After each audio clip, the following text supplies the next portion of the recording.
Hello everyone, welcome to this class on finite element analysis, and in this class let's learn this derivation of stiffness matrix of axisymmetric bodies with triangular elements. And this derivation is the most asked derivation in module 5 axisymmetric elements. And let's try to draw the figure first. So you'll have to draw a triangular element. So let's try to, you can also try to give the description of this triangular element in your own words. It's not like always you will have to give the same description. We can simply say, like, consider a triangular element with three nodes 1, 2 and 3, and at each node you have two displacements q1, q2 at node 1, q3, q4 at node 2, q5, q6 at node 3. While q1, q3, q5 are nothing but the displacements in radial direction, q2, q4, q6 are nothing but the displacements in axial direction. Or you can also say q1, q3, q5 are radial displacements, q2, q4 and q6 are nothing but the axial displacements. Also, you can mention another point. The shape functions at node 1, node 2, node 3 are nothing but n1, n2, n3. That is, n1, n2, n3 are the shape functions at nodes 1, 2 and 3 respectively. So the first thing what we'll be writing is the displacements u and omega can be written in terms of shape functions. So writing the displacements u and omega in terms of shape functions are given like this: u equal to n1 q1, n2 q3, n3 q5. Why q1, q3 and q5 are nothing but because they are nothing but the displacements in radial direction u. Therefore, you will have to consider q1, q3 and q5 only. While q2, q4 and q6 will come in omega, that is axial direction, that is n1, q2, n2, q4, n3 and q6. So similarly, if you are trying to write these two equations if you try to write it in the form of a matrix, you're going to get like this: u and omega, you're going to write it in the form of a column matrix that is equal to. So here, so the order of this matrix is nothing but 2 cross 1. So similarly, here if you look, the order of this matrix is 2 rows and 6 columns. So therefore 2 cross 6. And the order of this matrix is 6 cross 1. So how you are going to, write it is, so in the first row you're going to write it like this: n1 0, n2 0, n3 and 0. And in the second row you're going to write it as 0, n1 0, n2 0, n3. Like if you try to multiply this matrix also, you're going to get these equations only. For example, let's try it. n1 q1 plus 0 into q2 will be 0. So n1 q1 is here. Next, n2 and q3. Next, 0 into q4 is going to be 0, n3 into q5, n3 into q5 is over here, and 0 into q6 is 0. Similarly, 0 into q1 is 0, n1 into q2, n1 into q2 is here. 0 into q3 is 0, n2 into q4, n2 into q4 is here. And 0 into q5 is 0, n3 into q6 is here. So this is how we are going to write this matrix. I hope you have understood that. So therefore, for u and omega, you can jointly you can write it as u. And for this entire one where you have the shape functions n1, n2, n3, you can jointly write it as n. And you have here this displacements, jointly you can mention it as q, where n1, n2, n3 are the shape functions of the nodes 1, 2 and 3 respectively. So this one, the shape functions, already we have done many derivations, and especially in module 2 analysis of bars and all, it's been done. So there are derivations. So from that derivations we are going to obtain the values of the shape functions, yeah, in terms of local coordinates. So in terms of not in terms of local coordinates, it's in terms of natural coordinates. That is, the value of n1 is zeta, the value of n2 is eta, the value of n3 is 1 minus zeta minus eta. Now let's try to substitute these values into these two equations, that is in u and omega. If you try to substitute, what do we get? So let's try to see that. So you can just see here into this page, substituting the values of n1, n2 and n3 in u and omega we get. So once you try to substitute, you get u equal to zeta q1 plus eta q3 plus 1 minus zeta minus eta into q5. So let's try to expand that. So as you try to expand, it's going to be zeta q1 plus eta q3, q5 into 1 is q5 minus zeta q5 minus eta q5. So here let's try to take from zeta q1 and zeta q1, okay, we are going to write it as it is, okay. And here we also have zeta q5. From zeta q1 and zeta q5, I'm going to take it zeta common, therefore I'm going to get q1 minus q5. Similarly, eta q3 minus eta q5, here we have eta q3, here we have eta q5. From that, if you take plus eta common, you're going to get q3 minus q5 plus this lonely term q5, we are going to write it as it is.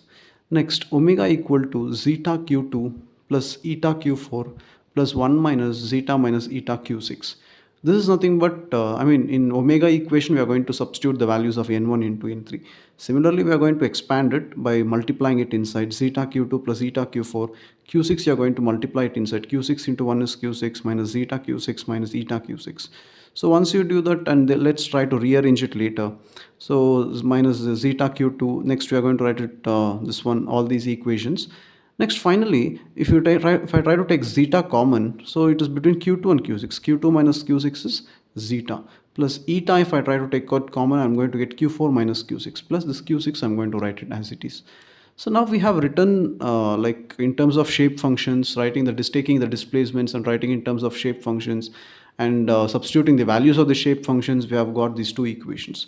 So these two equations will be useful later. Now next, let's try to write the equations for r and z or r and z in terms of shape functions. That is, writing r and z in terms of shape functions on the coordinates. So what are the coordinates? You can just see in the problem, in the figure itself, the coordinates are 1, 2 and 3. For 1 it is r1 z1, for 2 it is r2 z2, for 3 it is r3 z3. So suppose if you try to do that, we will be getting like r equal to n1 r1 plus n2 r2 plus n3 r3. Similarly for z, we will be getting n1 z1 plus n2 z2 plus n3 z3.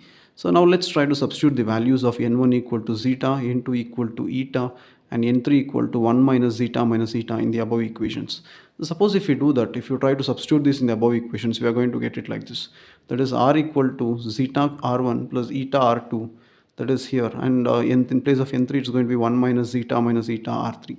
Now let's try to multiply this inside. Zeta r1 plus eta r2 plus r3 into 1 is r3 minus r3 into zeta is zeta r3 minus eta r3. So here again we are going to take zeta r1 minus zeta r3, that is zeta r1 and zeta r3, we are going to write it together, then plus eta r2 minus eta r3, we are going to write it together, plus r3. So all these things we have written it together. Finally we have, if you try to take zeta common between this, you get r1 minus r3. Similarly, eta r2 minus eta r3, if you try to take it common, I'm going to get r2 minus r3. So then this plus r3, I'm going to retain it as it is. And now you can just see for r1 minus r3, both are r, therefore 1 and 3 I'm going to write it as 1 3. Therefore r1 minus r3 can be written as r1 3, and r2 minus r3 can be written as r2 3, and this is written as r3.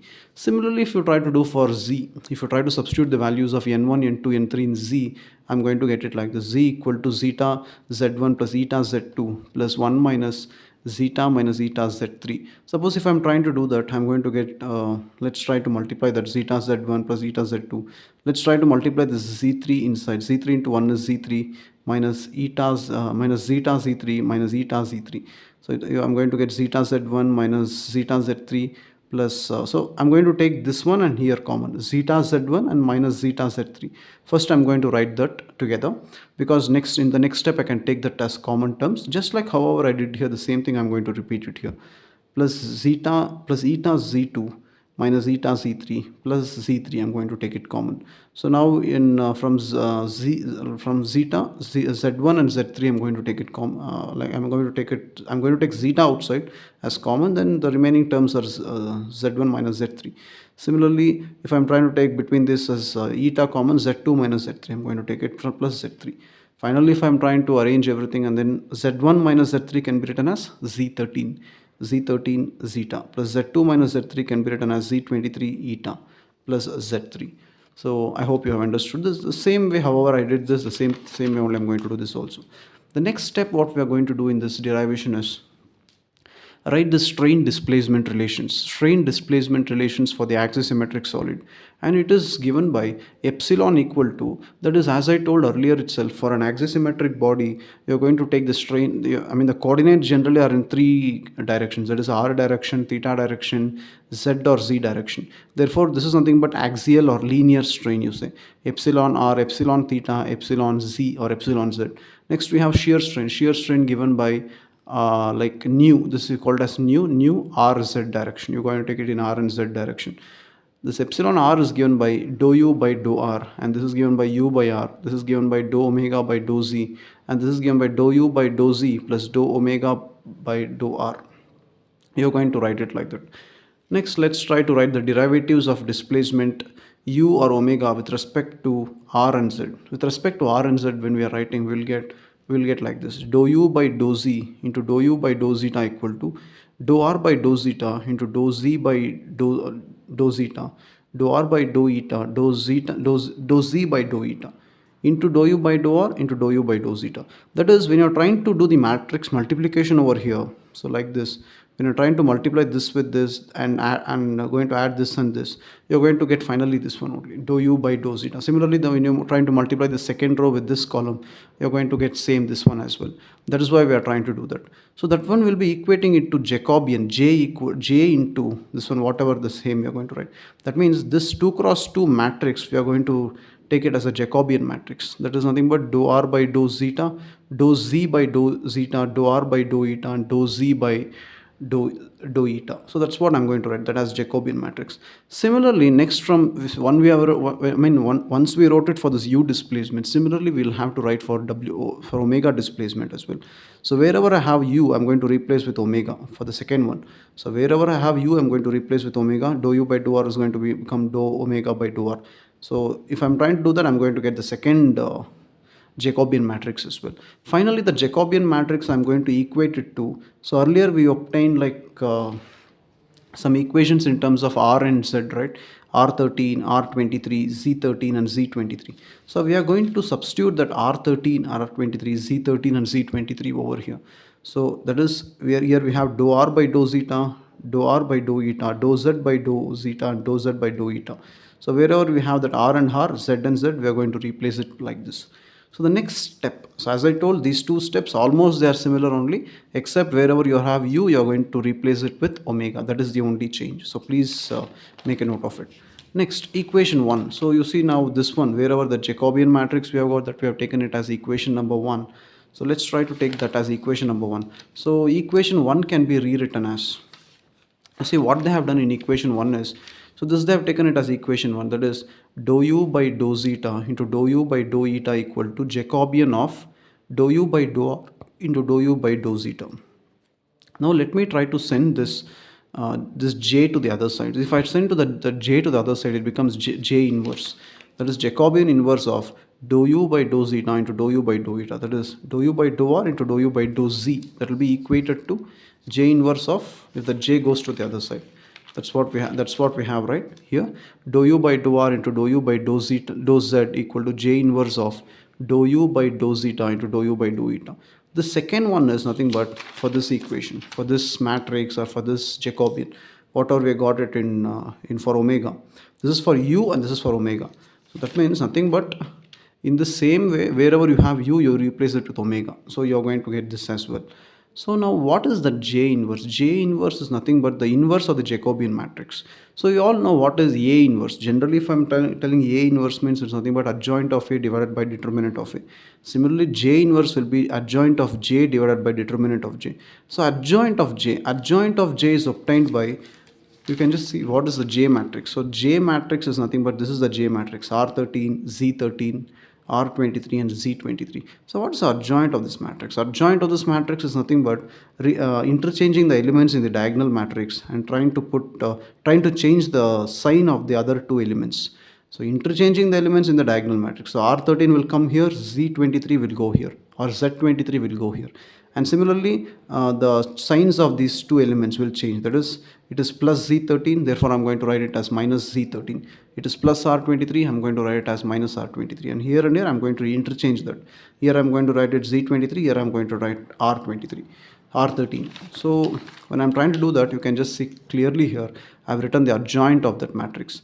Z23 and R23 have changed their places, and here I've just changed the signs of the terms.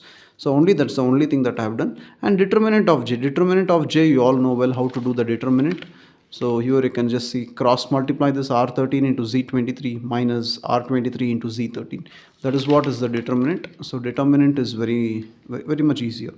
So now if you try to substitute this adjoint of J and determinant of J into this J inverse, you are not going to put this determinant of J. Instead, we are simply going to mention it as J determinant or determinant of J itself. So now let's try to substitute this adjoint of J into this J inverse, and that J inverse you're going to substitute it back in equation number 2. So if you try to do that, what are we going to get? Dou u by dou r into dou u by dou zeta, dou z, whatever we have here. In place of J inverse, I'm going to write it like this. So like 1 divided by determinant of J. In place of adjoint of J, I'm going to write it like this. Z23 minus Z13 minus R23 and R13. And apart from that, we are going to write this also. Dou u by dou zeta and dou u by dou eta. I'm going to write that as well. So here, one thing we have to do. Earlier, we obtained some equations like u and omega. We earlier obtained the equations of u and omega. So if you remember, this was in page number in the initial pages of this derivation, u and omega. So we obtained this derivation, that is the displacements in terms of shape functions and displacements. So u equal to q1 minus q phi into zeta, q3 minus q phi into eta, and plus q phi we have. So suppose if you partially differentiate this with respect to zeta and that the same equation with respect to eta, what are we going to get? This one partial differentiate this u with respect to zeta, dou u by dou zeta equal to, so only wherever we have zeta, that is going to be treated as constant. All other terms will be considered as only that will be considered as variable, not constant. All other terms will be considered as constant. So dou zeta by dou, so this one will be considered as variable, while this one, this one will be considered as constant, this will be considered as variable.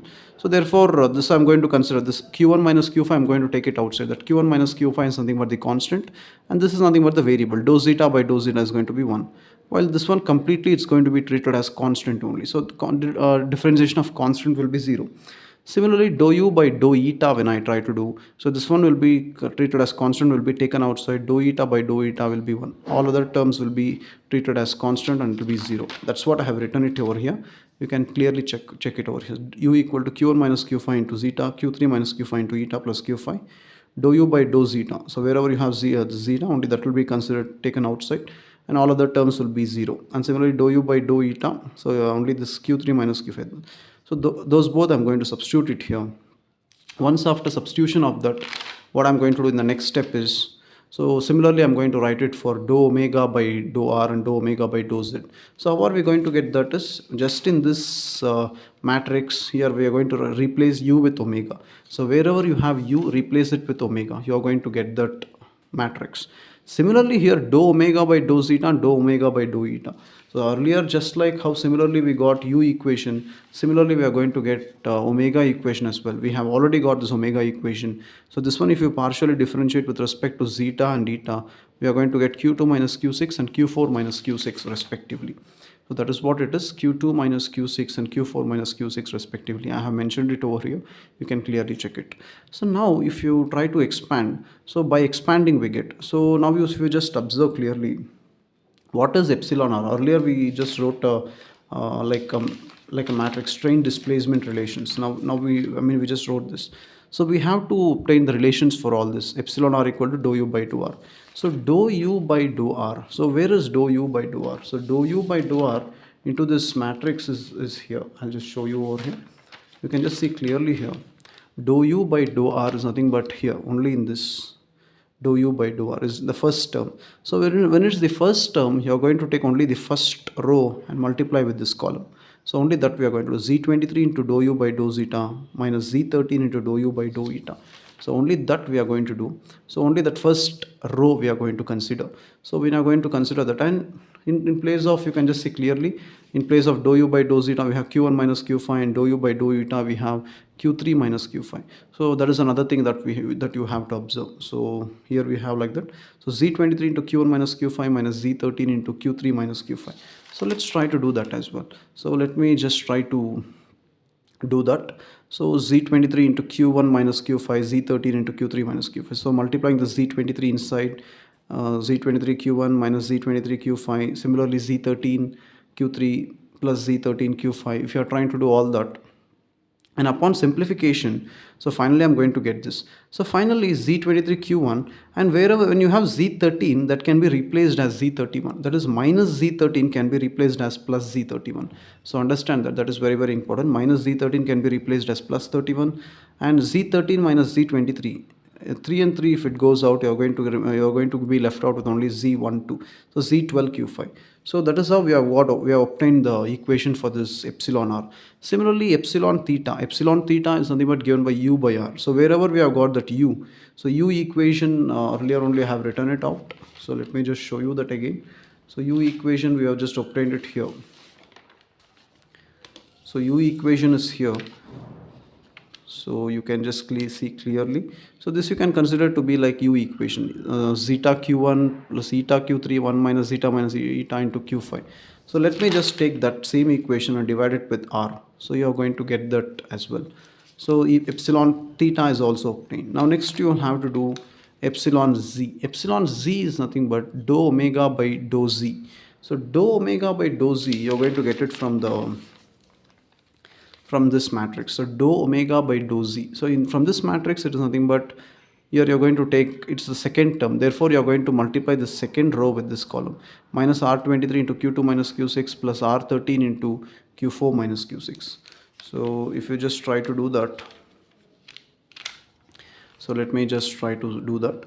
So minus R23 into Q2 minus Q6 plus R13 into Q4 minus Q6. So multiplying it inside, so you're going to get that like this. And here minus R23 can be written as plus R32.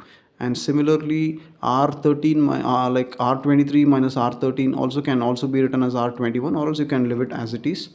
Next, finally, you have epsilon z. Epsilon z is nothing but dou omega by dou z. So dou omega by dou z. So where do we get that? Dou omega by dou z is here. So the second row you're going to multiply with this column. So I mean, it's nothing but the same thing. I'm sorry. So that can be written like this. So R32 minus R23 can be written as plus R32, and R23 R13 minus R13. So 3 and 3, if it gets cancelled, you're going to be left out with only R21. And finally, you have new RZ. New RZ is nothing but dou u by dou z plus dou omega by dou r.